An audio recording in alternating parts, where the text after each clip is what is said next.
Welcome to Fantasy Sports Daily, powered by FantasyGuru.com. Monday through Friday at 12 p.m. Eastern Standard Time, 9 a.m. Pacific. Ray Flowers breaks it all down for you from a fantasy sports perspective.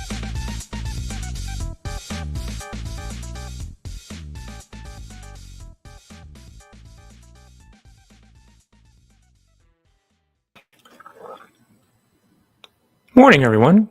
Ray Flowers of FantasyGuru.com. Hope this program, this show, this podcast, however you're consuming it, finds you well here on a Friday. Lots going on in the world of sports, lots going on in the world of fantasy sports, lots going on with FantasyGuru.com, lots of stuff going on. So let's run through a couple of things before we get to what we're talking about today. The first thing to note is that this show is Monday through Friday. You probably know that by now. 12 o'clock Eastern Standard Time. We go about an hour. It's a Friday, so we'll talk some football with Russell Clay today. Next week, things are changing a little bit just for the week. Jeff Mann's taking vacation next week. So normally we have this show from about 12 to 1. Jeff Mann's Elite Sports Show on Sirius XM Fantasy Sports Radio is 3 to 6. And then Justin Fensterman and I on our Elite Sports Game Time from 8 to 10. Those times are all Eastern. Next week, though, Jeff is taking that family vacation. So what's going to happen is this show will still be on 12 o'clock Eastern Standard Time. There will be no Game Time show in the evening. The Game Time show will go into Jeff Mann's slot. So next week, we'll be on from 3 to 6. So next week, we'll just have two shows. This one at 12 to 1 Eastern. The Elite Sports Game Time show will be on 3 to 6 in the Jeff Mann spot. And then the following week, Jeff will return and we'll go back to 3 shows. So lots of ways. Usually it's 3 shows. Next week, it'll only be 2. Hopefully that'll be enough. Also, because of the schedule, just a scheduling note, because of the way the schedule breaks down next week and because we're moving that show from my responsibilities, the night show starts at 5 o'clock West Coast time for me. This show will be starting at 12 o'clock. I won't have time to be doing DFS write-ups next week. I just can't. Just can't do it. I start work at 7 in the morning. It's just not enough time. Given this show takes a couple hours to do, given that show starting, there's just not enough time. So there'll be a lot of Rays Ramblings pieces next week. So for those of you that are in the seasonal aspect of things at baseball with FantasyGuru.com, you're going to really like it because there's going to be a lot more than normal ramblings. If you want to get involved with us over at FG in the baseball package, right now is the time. Click the subscribe tab in the top right corner of the page. Have at it. Let's go. Let's have a party. Seasonal baseball, DFS baseball, wagering baseball, all of it. One low price. Boom, you're done. Sign up now. Send a note to support at FantasyGuru.com. Or just click that subscribe tab in the top right corner of the page. Here's what we're talking about today. It's Ronald Acuna Day. Yay! As often happens, veteran players, when they're coming back, all of a sudden are back. Not a lot of work down on the farm for Ronald Acuna, but we'll talk about him here in a few moments. Julio Rodriguez. Yeah, we'll talk about that weird situation yesterday with him. Christian Yelich and Jose Altuve. All we got to do is talk about them on the show, and it manifests success. We'll talk a little bit about those two vets. Gavin, Samuel Basallo, Luis Severino, George Kirby returned to action. Bryan Wu got hurt. Ronel Blanco's hurt. Rhett Lowder's hurt. Talk about updates on Logan Gilbert, Eury Perez, and then we'll talk a little bit about Stephen Kolek, Rangers Suarez, Jordan Romano, and the historically atrocious Rockies. Oof. I'm Ray Flowers. You can follow me here on the show again every day, Monday, Tuesday, Thursday, Friday. Wednesday is Justin Fensterman. You can find me on Twitter X, on Instagram, on Threads, on Blue Sky, and all those places at the Ray Flowers. So let's check this out. Why am I having a hard time with this? Let's try it this way. There we go.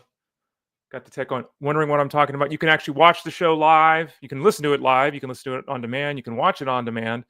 But you can always watch us on youtube.com/@ElitePlusNetwork, at youtube.com/@ElitePlusNetwork, facebook.com/FantasyGuruHQ, or Twitter X @FantasyGuruSite. You can leave comments, questions, and all that kind of good stuff that we can address throughout the show.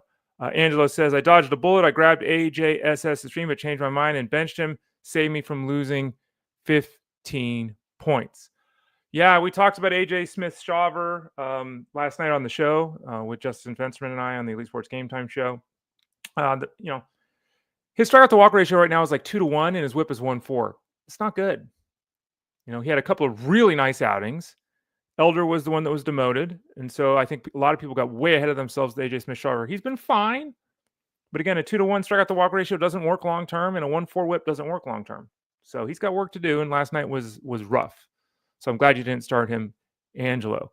Slim Shady says, I see like 9 of my players on this list. I might like this episode. Well, hopefully we'll have good things to say. If there's 9 players on this list, not all of it can be good, I don't think. But hopefully, Slim, we're moving in the right direction. Thanks for watching the show. All right, let's start out with Ronald Acuna. As I noted here, the expectation is that Ronald Acuna is going to return from his knee injury today for the Braves, and this is a huge moment. I think it's very reasonable to think that Acuna probably plays two of these 3 games over the weekend. He'll probably get a day off, so I wouldn't expect him to play all 3 games. But starting next week, we might see him in the lineup on an everyday basis. Obviously, his return, there will be, he's got to be active. Just put him in the lineup, right? Let's go, kind of thing. My expectation is that he'll be a very good offensive performer for the rest of the season. I think that should be your expectation too. The expectation is also that he should return to the leadoff spot. And what this does for the Braves, and we were talking about this again last night on Game Time too, what this does for the Braves is it just hopefully will coalesce the entire lineup and make it all work, right? We've got Matt Olson, who's starting to really hit. We've had Marcell Ozuna, who's been really good all season long. Those 2 guys both go deep last night. Ozzie Albies has struggled. Michael Harris has struggled. But look at this lineup. Acuna, Riley, Olson, Ozuna, Albies, Harris. I mean, who wants to pitch to that? Lefty, righty, power, speed. So, once Acuna's back and he's putting pressure on pitchers and he's getting on base, it not only extends the lineup, it puts everyone, and I think, back in a place where they don't feel, because again, let's be honest, you're human. You lost the best player in baseball potentially in Ronald Acuna. Everyone's pressing a little bit with the Braves, right? You do. You got to pick up the slack. You lost the best. Now they'll all get to settle back down. The Braves, after starting with 0-8 or whatever the hell they started, they're basically 500 right now. So now they're going to try to make that playoff push. So this spells the end of anything that you could possibly hope for from guys like, Alex Verdugo. It causes a legit concern about a guy like Eli White, Stuart Fairchild. These guys that, have been in the lineup because there's been a need. Playing time's going to shrink up here. And any of those guys that are going to be batting are not going to be hitting the bottom third of the order. So Verdugo, White, Fairchild, if you're looking at any of these guys, and they've all had moments this year where they've done good things. Those guys are no longer options in mixed leagues. So Acuna will be back today. Let's hope he runs. That's what we need in the fantasy space. The bat should be fine, right? Let's hope he runs. Obviously got a chance to be something. AJ Smith, Angelus puts up a note that he saw that AJSS has an ERA under 2 when Murphy's catching, but it's over 6 with Drake Baldwin. I have not verified that either. I can't do it on the show. I could do it later. But this does bring something up. We focus a lot, obviously, in fantasy on offense. But we do have an article each week over at Fantasy Guru, multiple articles every week at fantasyguru.com, talking about umpires. Like, a lot of people don't pay attention to umpires. You should. Some umpires are pitchers umpires or hitters umpires. It's a fact. We don't talk a lot about catcher defense anymore. You should talk about it. Some catchers hold the running game down. Some don't. Obviously, some catchers are better at framing the ball. Some catchers are better at working with pitchers. It stands to reason that Sean Murphy, who's a good defensive catcher, would do a better job catching than Drake Baldwin, who's more of an offensive catcher. But yeah, that's an interesting tidbit. But again, I haven't seen that information. I can't look it up here on the show, Angelo. Okay, Julio Rodriguez. For those of you with us over at fantasyguru.com, remember you can click that subscribe tab in the top right corner of the page, get signed up. The baseball package right now is one. Everything we do for baseball from here on out is all just one package. So you get DFS, seasonal, and betting. I always wait on my bets, right? Because I know some people put bets out in the morning, which I don't get. You have to wait to see what the lineup is. I mean, guys don't always play every day, and the lineup can change, right, from what we expect. So I always wait until the lineups are announced to place my bets over at fantasyguru.com. Did that yesterday. Placed the bet, had a hit prop for Isaac Perez, and it was a parlay and Julio Rodriguez. 30 minutes before the first pitch, Julio Rodriguez is pulled out and scratched. So that voids the bet, the lineup was announced for 2 hours before they announced that Julio Rodriguez was coming out. Didn't want to make a pivot, for those of you with us at FG, didn't want to make a pivot and change a bet 30 minutes before game time because who's watching? You're rushing around. Maybe you don't get the best odds. So I didn't even adjust the bet anyway. But the fact is that, Julio Rodriguez, is scratched. And not only is he scratched, we then get him scratched with the uncertainty of what's going on. Because we weren't told. We have no idea. We'll tell you after the game. He's got back spasms. Like, why couldn't they tell us he had back spasms before the game? Why couldn't they tell us he had back spasms during the game? This is a weird situation, and it's a little concerning, not because, back spasms is not a big deal in theory, right? But the way the team handled this is just odd. Like, it's just weird. Is something else going on here? I don't know. So we'll see. At this point in time, they said his back tightened up at batting practice, and that was it. So again, batting practice is how long before the game? Not 30 minutes before the game. So anyway, they did the old NBA with us there yesterday. Oh, what do I click on? They did the old NBA with us there yesterday. I clicked on the wrong thing. You could see the notes for the show. And change the lineup late. But the good news, I guess, is that it's nothing significant. We'll see what's going on. Hopefully he's back in the lineup here in short order. But very weird how that whole situation came down yesterday. Chris D says, is the support section not available on the Guru app or just the website? I'm not really sure what the support section is, Chris. Can you tell me a little bit more information? You can send a note to support@fantasyguru.com, just an email, support@fantasyguru.com. If you're talking about a support section, I'm not really clear what that is. Give me a little bit more information. I'd be happy to answer for you. Christian Yelich. Been talking about him in Discord. Multiple people have been asking about him in Discord. And basically said that, look, striking out more and not lifting the ball, it's a terrible combination. And last night, what happened? Christian Yelich went deep twice. And one of the, this is, the first home run was 101 mile an hour exit velocity. Second one was 111, which is smoked. So that was great to see. Obviously, we can't look at him and again think he's out of the woods or anything because of one game. But as I've noted, I think here on the show as well as in Discord, even before yesterday, before the 2-home run game by Christian Yelich, still on pace to go 2020. Like, I mean, if you can go 2020 while batting 200 with a 285 on base percentage, like, when that batting average comes up to 250 and that on base percentage gets up to 320, we're going to be doing okay. And obviously, the key for Yelich is twofold, as we've talked about: stay healthy and lift the baseball. That's the key. Yesterday, he lifted the baseball. Good things happened. And I don't mean he's got to get a 25% fly ball rate and turn into Joey Gallo. He just needs to have a fly ball, a launch angle above 0. So hopefully this is a good sign that he's healthy. Again, the 111 mile an hour exit velocity on a 415-foot home run, that was smoked. Love seeing that. You don't do that if your back is jacked up or anything like that. So a very positive effort yesterday for Christian Yelich. Good to see that with him. Another guy who I have on multiple teams, you probably do too. Altuve kind of fell. Jose Altuve kind of fell to me in multiple drafts, not past ADP isn't falling, but falling to me at a point where it made sense to draft him because I'm looking at the second base position. I'm looking at the way my team is coming together. So bottom line is I have Altuve in many spots this season. And he's been terrible. He's been awful. And there's a lot of concern with a guy like Jose Altuve, who's I think about 35 years old now, and he's small. And he's never had, if you go look at the batted ball metrics, right, the exit velocity, hard hit rate, these kind of things, he's never been a standout there. He's 5'7", 180 pounds, whatever the hell he is.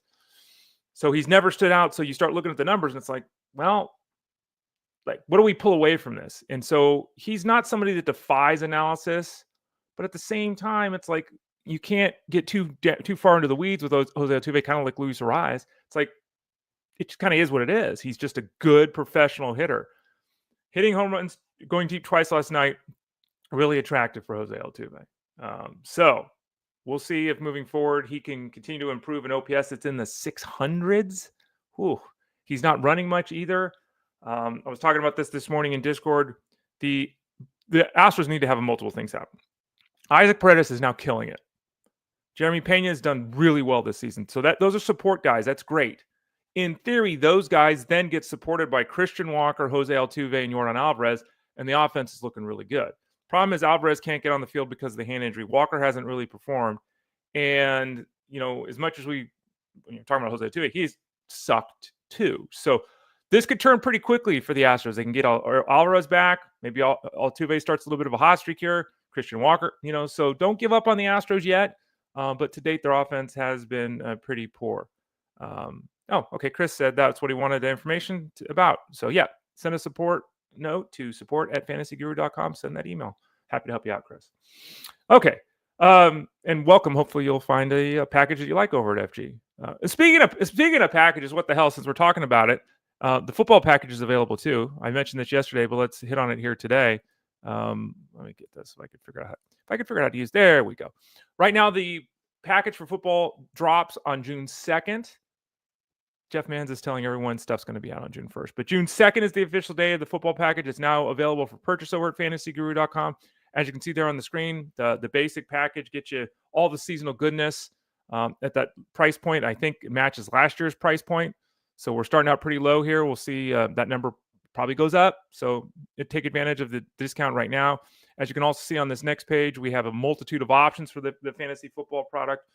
The Elite Seasonal package, which if you buy the Elite Seasonal football package, Chris, I don't know if this is interested to you. I don't know if you belong to the seasonal baseball over at FG or not, but if you buy the Elite Seasonal football package, you also get the Elite Seasonal baseball package. So that's a nice little bonus. The DFS football is available. The seasonal fantasy baseball is available. The betting fantasy football is available. And then there's the all-in package, which gets you everything we do for football. And that's a significant discount, and it's a significant package. So support at fantasyguru.com for Chris and everybody else. Hopefully you'll sign up there and we can help you have success this season in football. All right. Gavin Sheets. Gavin Sheets hit 2 home runs yesterday. Everyone's hitting 2 home runs yesterday. Gavin Sheets, he's had an excellent third of a season for the Padres. Not good, not great. I would say excellent. He's batting 280. Got a 330 on base percentage, a 500 slugging percentage. Like, these are really good numbers. They're not, and I don't think any of these numbers are sustainable. I don't think one of them is sustainable, but they're really good numbers. And, the fact is that guys like Sheets, who kind of bump around and, take a while to find their groove at the big league level. He's 29, he's not a young guy. And, he's always been a guy that's played a little bit here and there. Interestingly enough, he's got the worst walk rate and the highest strikeout rate he's ever had. So his 0.2 walk to strikeout ratio is about half the league average. And I hate seeing that. When guys have an approach like this, it's not the approach that I want to see with my player. Now, the good news is his O swing, the swings that pitches outside the strike zone, has not increased exponentially at all. So he's not chasing everything. And his swing rate is actually down slightly. So, there's some hope that he'll come around a little bit in these two columns. But until he does, that batting average is in great peril, also because of the 347 batting average of balls in play. But the fact is he's been really good to this point. He's a nice fill-in short term. I, again, would be concerned about him long term and his viability to produce at this level for another 50 games. Like, he's done it for 50 games, great. Can't see him doing it for the next 50 games. Samuel Basallo, he hit 2 home runs last night. Now, who is Samuel Basallo? He's the top catching prospect with the Orioles. Obviously, he's not going to catch with the Orioles because they've got Adley Rutschman. Basallo is going to get called up, and he's going to DH or play first base. The Orioles could make a decision to move on from Ryan Mountcastle, either put him on the bench or trade him and give Basallo the job. Basallo's got a 400 on base percentage and a 700 slugging percentage this month down on the farm. It's getting really close to a promotion, and he'll qualify catcher, I would assume, in every league. And when he gets promoted, that's going to be a guy we're going to get, especially in 2-catcher leagues, right? So if you want to get really proactive, if you have a 2-catcher deep league, Basallo, it might be 2 months before we see him. It might be a week. Like, the Orioles need to make some changes. Potentially, they could call up Basallo to help change things, change the environment and everything for a team that's obviously started out so horribly in Baltimore. On the pitching side of things, Luis Severino pitched 6 innings yesterday. Gave up a couple of runs to the Angels. The Angels have been white hot, especially Taylor Ward. But Severino pitched very well. And, he's done a really good job for the Athletics. I think he's done exactly what they hoped for when they signed him to his contract. Was it a 3-year contract? Yeah, 3-year contract, $67 million. He's made 11 starts. He's got a 1.26 whip. He's not allowing the home run. He's not a sexy play in the fantasy space by any means, and he's also been extremely fortunate. His home run to fly ball ratio right now is about half of his career mark. So there's a little bit of concern with that ERA and that whip. I think he's basically a league average guy. He's done a good job for the Athletics. He's fine to use in mixed leagues, but the ratios we're seeing now are probably about as good as it's going to get with Luis Severino. George Kirby returned from injury. He allowed 5 runs in 3 2/3 innings against the Astros last night. Pitched pretty well to start the game. Didn't pitch very well toward the end of his outing. Threw 72 pitches. They got him out of the game here. He's going to face the Nationals next week. I think all told, the velocity was there. I think that after, hitting Jeremy Pena to start the game, he kind of settled down a little bit, had a couple scoreless innings. It was mostly a positive for George Kirby. This is, again, why we talked about yesterday, the fact that do you start him? So not good results, but good news health-wise, good news in terms of how he looked. and set to face the Nationals next week. So starting to feel a little bit better about the prospects for George Kirby moving forward. His teammate Bryan, he's going to make his next start. Why is that a thing? He got hit by a foul ball in the dugout. Like, there are so many odd things that are happening this year in baseball. Guys getting hit by balls in the dugout. Like, what is going on? So, got hit on the knee. Sounds like he's going to be okay. He's expected to make his start this weekend against the Astros. Tomorrow, I think, is when he's scheduled to pitch. Let's hope that the reporting is accurate, and let's hope that we don't get a late scratch like we did with Julio Rodriguez. But for now, Bryan Woo, who was terrific last year, who has been terrific this year, let's hope that he's physically okay and able to make that start against the Astros. Speaking of the Astros, Ronel Blanco, who stepped up last year when they had the need in Houston and had a great season given the fact that he wasn't drafted in a single league. He's been on the 15-day injury, or he's been placed on the 15-day injury list, with his elbow issue that we knew he was dealing with. He's now seeking a second opinion on the elbow, and we know how this goes. Not always, but the majority of the time, when a guy goes and has a second opinion on his elbow, it's not good news. So Astros, Lance McCullers pitched okay last night. And as we talked about, Justin and I, last night when this McCullers outing was happening, the Astros are like now dependent upon McCullers. Oof. So, Blanco's down now. Hayden Wesneski's down. Garcia and Javier aren't back yet. Arrigetti's out. Like, Astros are just trying to tread water until they can get some healthy arms. Some concern growing, obviously, with Ronel Blanco. Rhett Lowder, who in theory was going to make a series of starts for the Reds, maybe 10 to 15 of them, maybe called up sometime around the All-Star break, that kind of thing.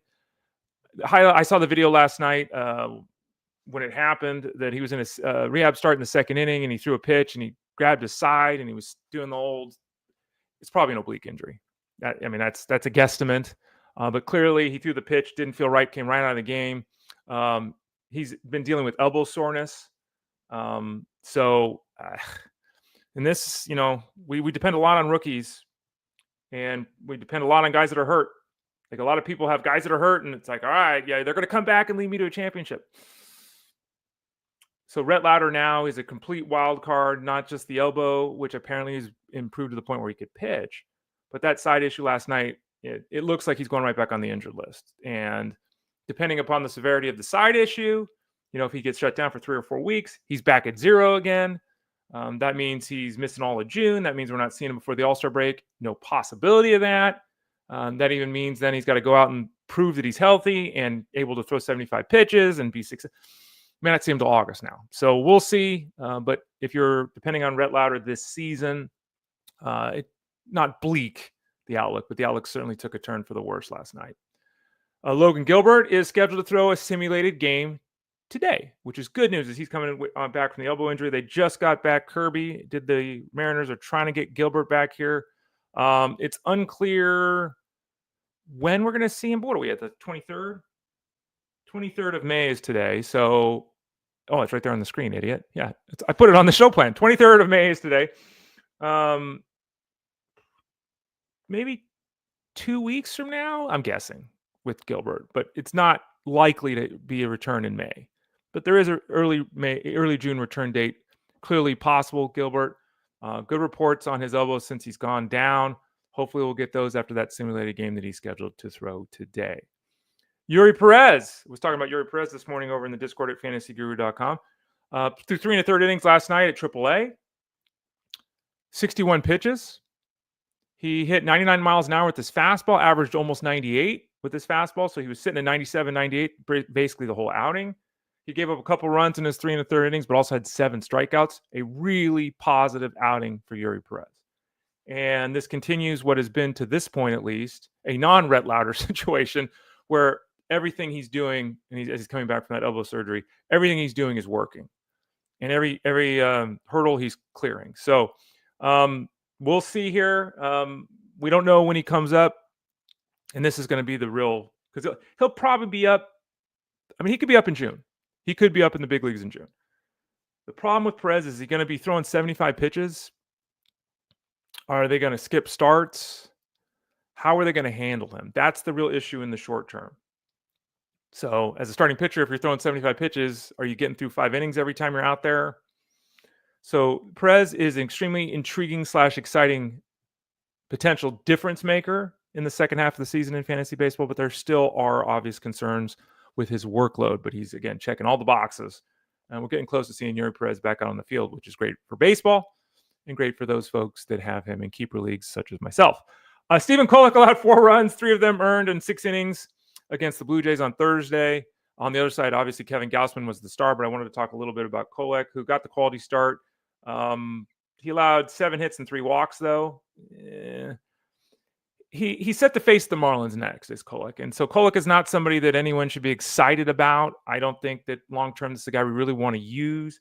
But the Marlins are a beatable opponent. And we're not to the part of the season, for those of you in roto leagues, where we're crazily streaming guys. Obviously, in head-to-head scenarios, we're streaming guys all over the place. And Kolek qualifies against the Marlins, I think, next Thursday if he stays on track here. But Kolek is somebody that, even in a mixed league, in a roto league, excuse me, you want to throw a buck at him this weekend and try to get a start next week against him. Tuesday, excuse me, against the Marlins. Yeah, not the worst idea in the world. Not a great idea, not the worst idea. Ranger Suarez held the Rockies scoreless over 6 innings. The Phillies won 2-0. I think they swept the Rockies, right? Suarez, the Rockies are being shut out at home. It's just not good. So it's really hard to take. The Rockies suck. Let's just call it. They suck. So it's really hard to take much away from Ranger Suarez's effort because they're not good.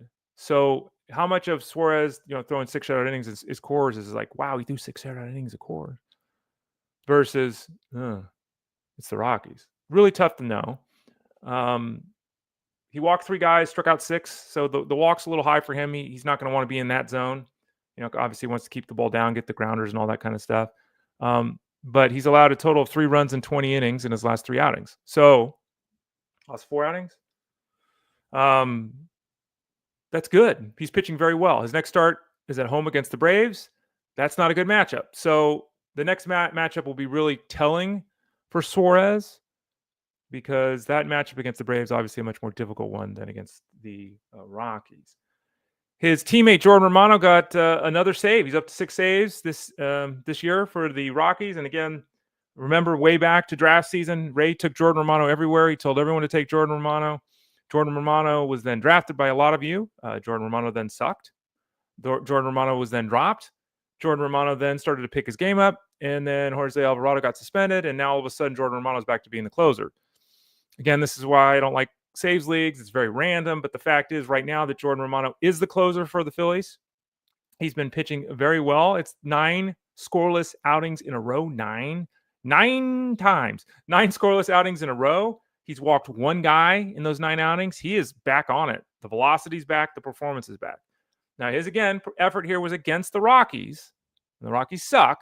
So it's hard to get super pumped, super excited about it because, again, here we go. But the fact is that, he's pitching extremely well. I had a question, I think it was yesterday. Someone was like, he's still available on the waiver wire. How is he still available on the waiver wire? That's crazy. He's got to be added in saves leagues. Should have been added last week at a bare minimum. We talked about this late last week and early this week. So if Romano's out there, pick him up. And then finally, before we talk some football with Russell Clay, just a note that the Rockies are now 8-42.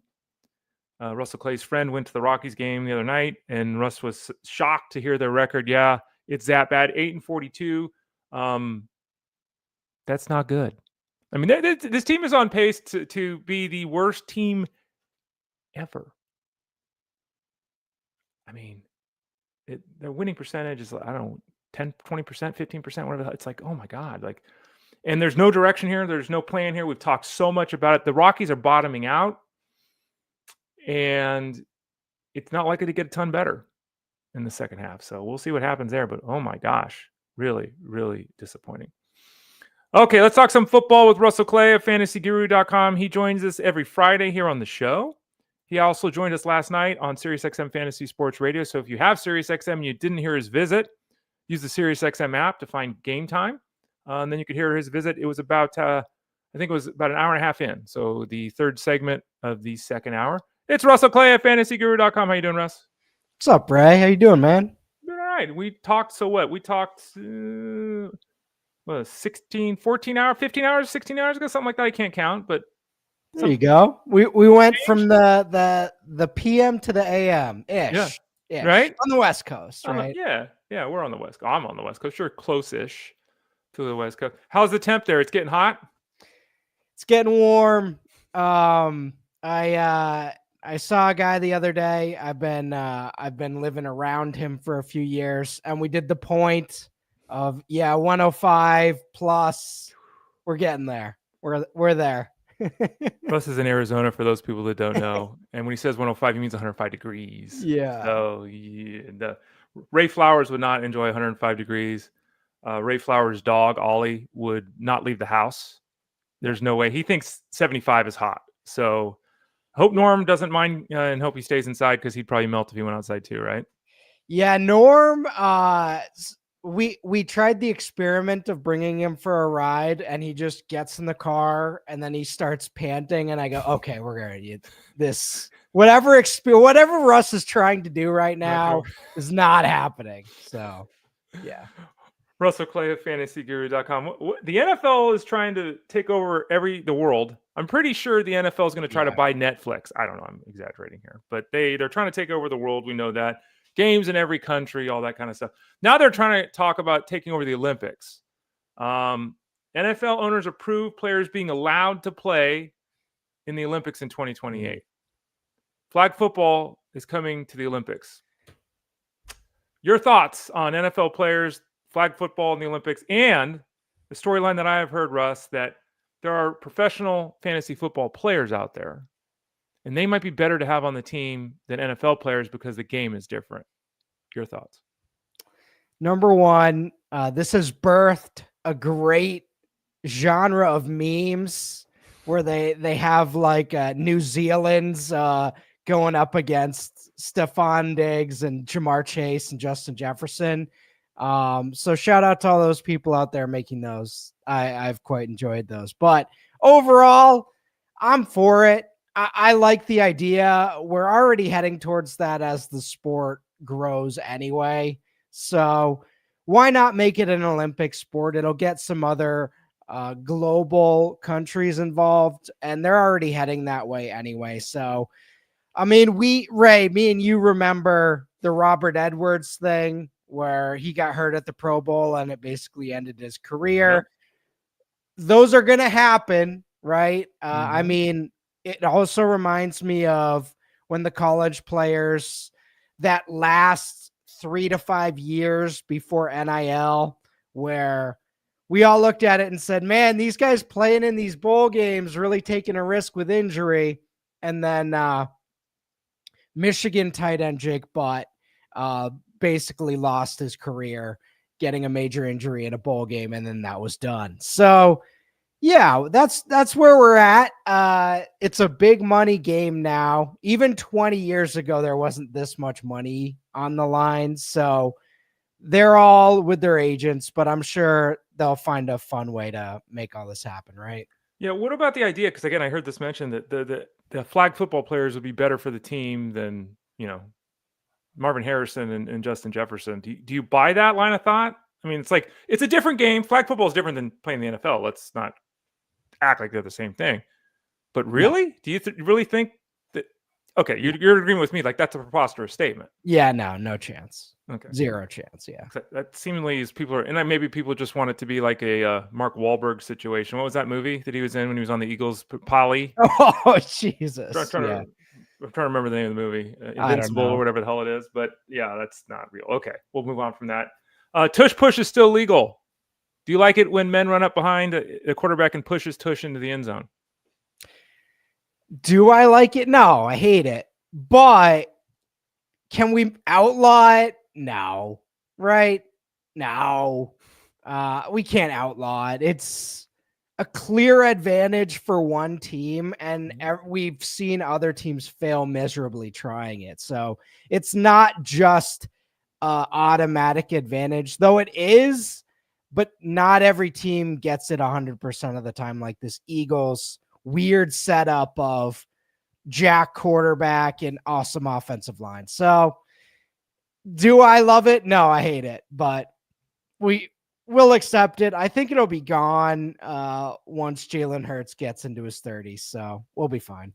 It works, so I understand why they do it. If you were the coach, would you call it though? Like, you're putting your quarterback at a pretty high level of risk with 3,000 pounds of men laying around on the line of scrimmage when he's going in the end zone. With Jalen Hurts, yes. With Jared Goff, no. Okay. What is Hurts squat? Isn't it like 700 pounds or something crazy? Yeah, he's enormous. Yeah. So that definitely has something to do with this. Yeah. Russell Clay at fantasyguru.com. I was reading some stuff, and you're our Dynasty guy over at fantasyguru.com. So we spent a lot of time talking about the Saints and who the hell is going to be their quarterback. Hayner's hurt now. Was it Hayner that got hurt? It was Hayner, right? That got hurt. Jake Hayner, baby. Heart of a lion. Yeah, heart of a. There you go. We spent all this time talking about Chris Olave and his head injury, and it's like almost 3 questions daily in Discord about people trying to trade him or add him in Discord. It's just constant. We haven't talked a lot about Rashid Shaheed. Both Olave and Shaheed, according to a Times Picayune report, are doing well. And Shaheed's coming back from a knee injury. We look at Shaheed and it's like, he's fast. He's a deep threat. We have to decide what this offense is going to look like, who's going to be the quarterback. But should we be talking more about Shaheed? Because, again, everyone's about Olave. Not many people talk about Shaheed. We like Shaheed as a player, but we brought up last night best ball versus start sit. Mm-hmm. He's not a guy I would be excited about in a start sit league. That seems very boom busty to me. But if I have him in a best ball and we're looking at this team that's potentially in a rebuild, we could be having some big weeks with Rashid Shaheed. So, some of his injuries last year, you looked at that offense and by midseason, it was like, all right, some of these guys we don't really need at this point in the year because our season's over. So I think he's going to be fine. The only problem is whether it's Rattler or Shug or whoever, unclear how much upside there is here. Max ceiling 3,500 passing yards. So the fantasy upside is not going to be huge. Russ Clay at fantasyguru.com. Everyone's talking about the Bears, right? And the improvements they've made last year, the improvements they've continued to make this year. Ben Johnson, now their head coach. Everyone's excited about this offense. And I wanted to ask you about the receiving group because obviously DJ Moore is the one. We had Ben Johnson saying a lot of complimentary things about Rome Odunze. You mentioned Luther Burden last night on your visit with Justin and I on Sirius XM. DJ Moore, Odunze, and Burden, especially the 2 young guys. Your thoughts here with Caleb Williams, who I think has the first 4,000. Do the Bears have a 4,000-yard passing season? I don't know if they do in their history. I'll have to look that up as we're talking here. But is it going to happen this year for these wideouts?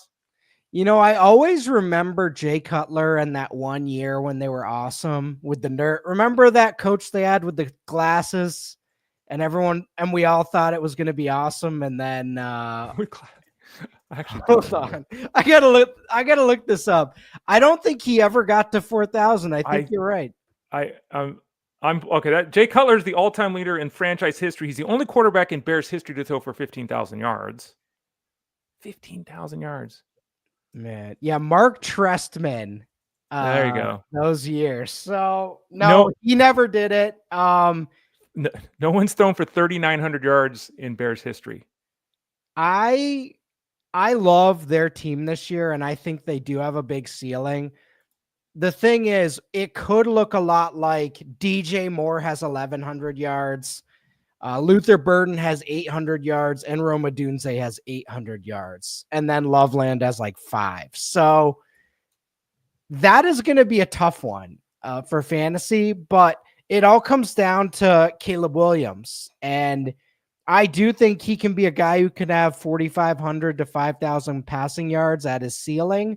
And in this offense with Ben Johnson heading into year 2, I'm very excited about the upside here. The only problem could be at the end of the year, they go to Lambeau and he throws for 112 yards in one of those. It's 15 degrees. So the ceiling towards the end of the year could be a little rough, but overall, I really like that offense. I know you like Drake May. Speaking of someone playing back east, and weather could be a concern, obviously, for the Patriots late in the year. And they've got Demario Douglas to catch 4 passes at the line of scrimmage. They've added Stephon Diggs to lead the team in catches, right? But then they made a move here, and we're hearing Kyle Williams is getting a lot of excitement here. Where are we at with Kyle Williams? Is that you're shaking your head like you don't really care much about this report? I care. Okay. I'm just when was the last Patriots wide receiver that worked?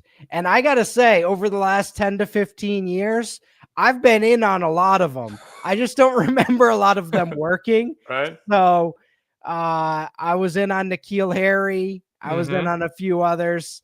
So beyond Edelman, we've had a rough go with Patriots wide receivers. So I like to keep expectations low there, but I am casually interested in Kyle Williams. The problem is there's always going to be someone higher on him than me. So that's where we're at. He's one of those, someone else is higher than him on me in most leagues, but of course they didn't have Drake May this past 5 years. So I do like Drake May. Someone's going to emerge and become his long-term threat. The problem right now is Stephon Diggs is there and he's going to be commanding targets. So, yeah. Or he'll blow the team up. Yeah, that's how Stephon Diggs does it. Yeah. Russ Clay at fantasyguru.com. Pete Carroll loves him some Geno Smith. Yes. And Pete Carroll is rah, rah, rah, rah, rah, rah to the end of the earth. Love that guy. He says that Geno Smith is an elite quarterback. Sorry, Pete, you're lying. He's not. The question is, who is Geno Smith? Because I've seen his name come up a lot in discussions in the Discord room over at fantasyguru.com for Dynasty. He obviously signed a multi-year, pretty big contract to go to the Raiders. Yeah. Weather won't be an issue, obviously, when he's playing at home. What are the chances? He's never going to be elite. But what are the chances that Geno Smith throws 30 touchdowns and the quarterback 1 this year? Is that possible with this Raiders team? He is directly in that Ryan Fitzpatrick role where we love him for fantasy. He's probably going to have 4,000 passing yards this year. He's not elite by any means, but he's got a good supporting cast. It's going to be fun. They're going to be in some battles this year. There's going to be some really close games where he drives the team down to the 5-yard line and then throws an interception, and it's going to be awesome. And he's going to be on the screen at the end of the 1 p.m. or 4 p.m. games. And it's going to be great. And Janty, Bowers, and Jack Batch, they have a really fun offense, good coach now. So yeah, it's going to be fun. I'm in, but we know what it is. Russ Clay at fantasyguru.com. Russ, the Eagles going back to the tush push zone. Will Shipley was drafted, and there were a lot of people last year that were really excited about Will Shipley. Yeah, you weren't. Okay. And obviously it didn't play out because Saquon Barkley went to the moon. Saquon Barkley's still the lead guy in town and all that. My question, though, for you is if you want to handcuff Saquon Barkley, and it's super early, but if you want to handcuff Saquon Barkley, are you grabbing Will Shipley? Are you grabbing A.J. Dillon? What do you think would happen if Barkley goes down? Because let's not forget, Barkley's had a lot of bumps and bruises over the years. He had like 5,000 touches last season. If Barkley goes down, how does the backfield look in your estimation? And who would you rather have, Dillon or Shipley, if you were drafting Barkley? All right, guys. I'm far enough along in my fantasy life where I'm not drafting Will Shipley, but I should. It's one of those where you're like, all right, I didn't like Will Shipley at Clemson. He went pretty high in the draft, 4th round, had some good moments last year. He is a legitimate handcuff. And we've seen enough of A.J. Dillon where he could probably rumble in for some touchdowns, but Shipley's the upside guy there. So, yes, Will Shipley is a good option. I'm not going to be drafting him, but that doesn't mean I'm right. So, yeah. We can be Will Shipley on here. We can fire off with Will Shipley, but I just have some biases going back to Clemson where he just was never as good as we expected him to be. Mhm. So, but yeah. Yeah, I was listening to Sirius XM yesterday, and I heard one of the hosts emphatically say that handcuff is AJ Dillon.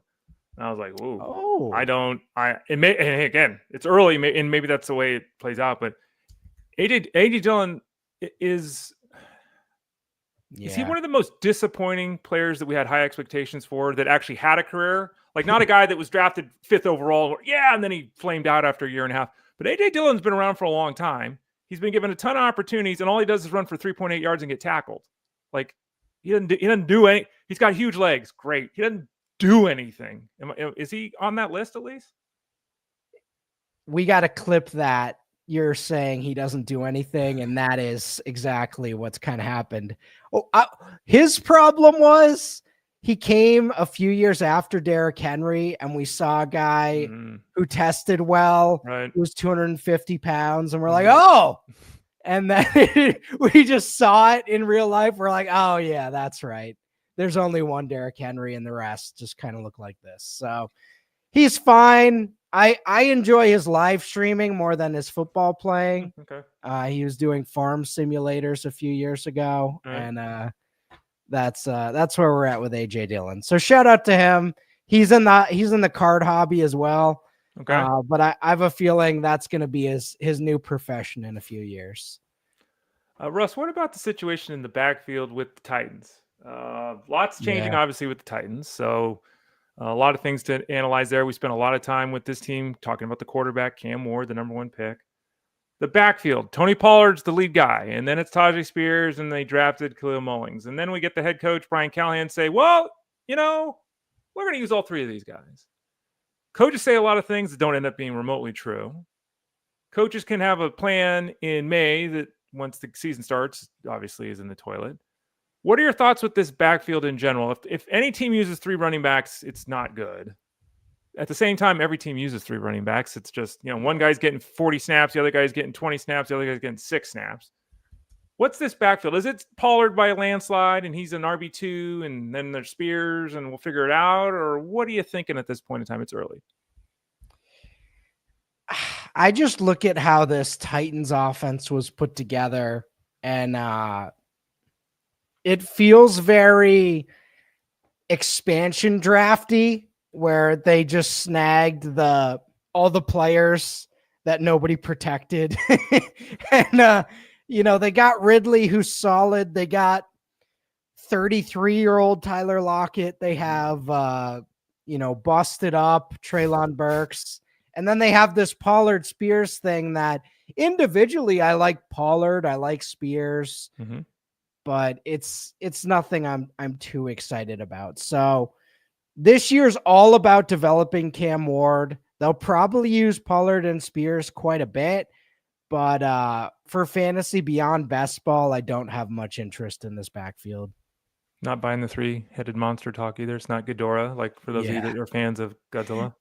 I buy there will be 3 running backs getting snaps. Okay. I believe that. Right.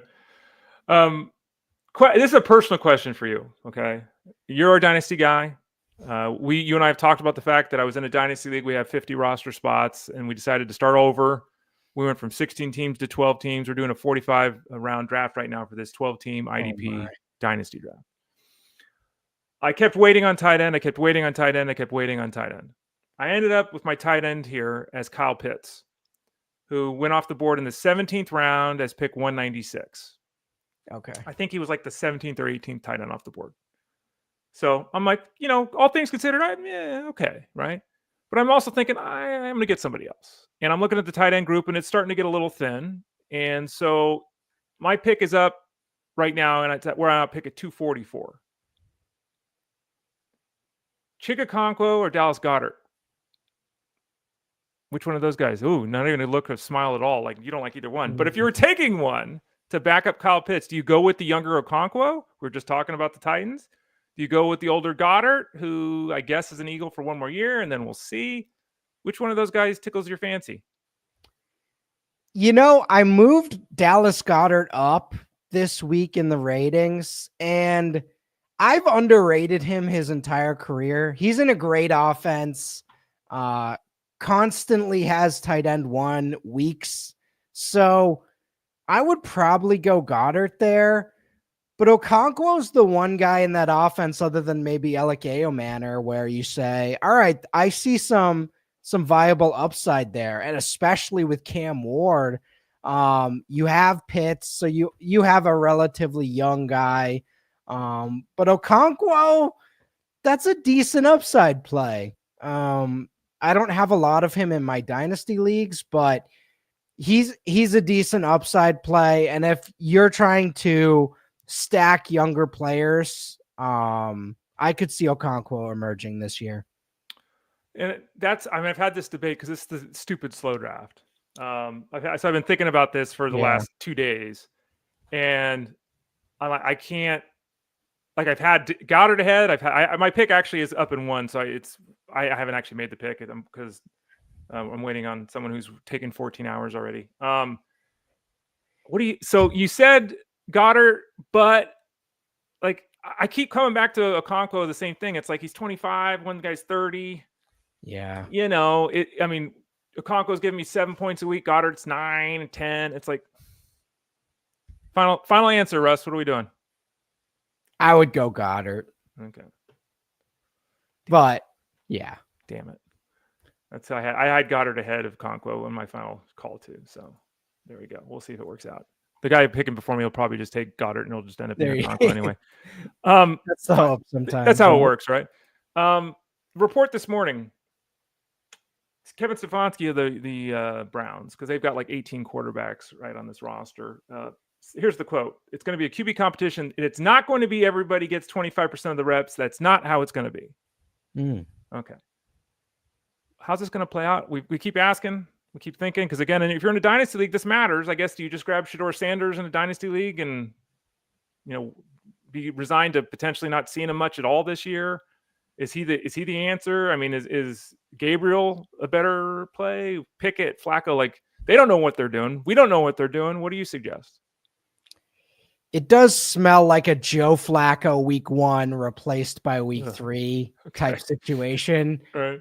But you can't help but look at this and say, this sucks for Dylan Gabriel, man. This just sucks. He's not winning that QB competition. You got Kenny Pickett there, who first round pick, had some starts in the NFL, is competent enough where he could be QB2 if Shedeur or Gabriel are not ready. You just wonder why they set this up this way. This is a nightmare. There's no real long-term option right now. We're really just hoping for Shedeur to get the starting gig and then really wrestle it away. But 5th round pick, there's no actual investment there. So if he gets in and struggles, they could just fire him off by the end of the year. So in terms of dynasty, we're free rolling here. I would not invest a huge investment in there. But if you're in a super flex or you're in a season long super flex right now, you can take a shot, but it's ugly and it's probably not going to be a very good offense. Russell Clay at fantasyguru.com. He's part of the crew that's over at fantasyguru.com, cranking out tons of content that's about ready to drop. The fantasy football product is now available for purchase. It'll be dropping on June 2nd. We had our kind of assignments given the other day. What do you got coming up here, Russ? What besides the dynasty stuff that you're constantly doing, and besides being in Discord answering questions all the time, what's coming up in short order for you here with this soon-to-be released product? Yeah, really exciting. We have a bunch of content coming out. Myself and our staff. I got a link to a mock draft the other day. We have a bunch of write-ups coming up for the initial rankings.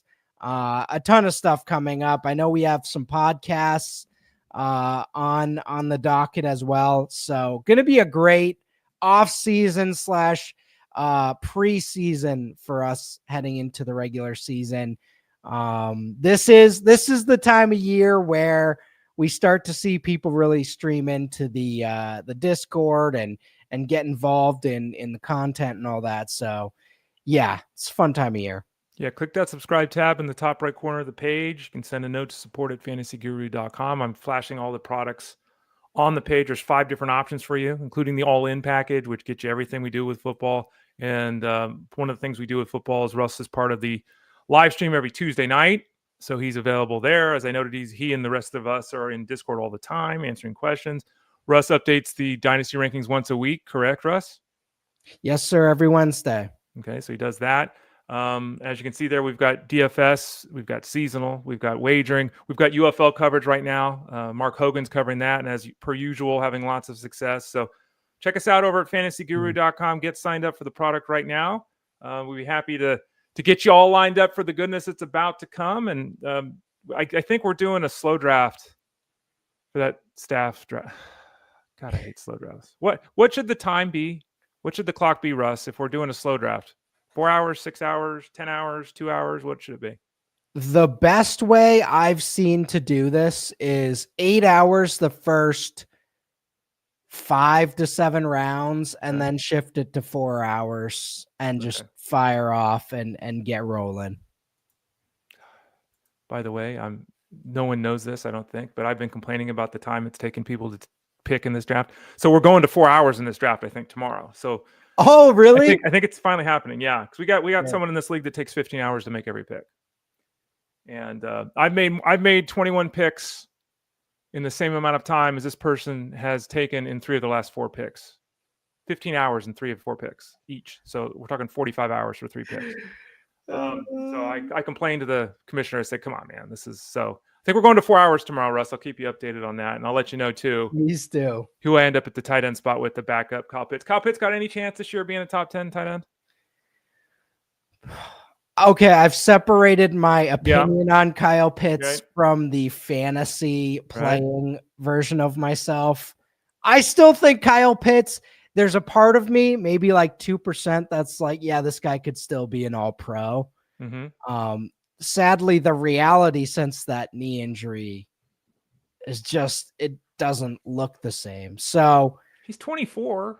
He's so young. Yeah. He's so young. And he has a 1,000-yard season under his belt. And now that expectations are lower, we can look back at that and say, hey, he has already had a 1,000-yard season. So we're playing with house money if you draft him this year. It's just, there's a lot of graveyards of people who took him round 1 in dynasty startups, you know? Yeah. Well, I took him in the 17th round, so that's much better than the first round. Yeah, not 1-1. That's entirely different. Yeah, than 1-1 in a rookie draft. Correct. Russell Clay joins us every Friday about 12:30 Eastern Standard Time for about a half hour like he did today. It's always a good time. We chop it up, have some fun. Head over to fantasyguru.com, click that subscribe tab to get all of his work. It's in the top right corner. To get all of his work and all the staff's work. And as you noted, or as we just noted, the football product is available, and it drops on June 2nd at FG. Russ, thanks for your time today. We'll talk to you a week from now. Enjoy your weekend and don't melt in the high heat. I'll try. Thanks, Ray. You got it. He's Russ Clay. I'm Ray Flowers. We'll be back here on Monday for Fantasy Sports Daily at 12 o'clock Eastern Standard Time. Have a great weekend, folks. We'll talk to you again later. This has been Fantasy Sports Daily. Fantasy Sports Daily, as I butcher it as on the way out. Just when it was all coming together, Russ, I killed it. Fantasy Sports Daily, powered by fantasyguru.com. I'm going to have a drink. Enjoy your weekend.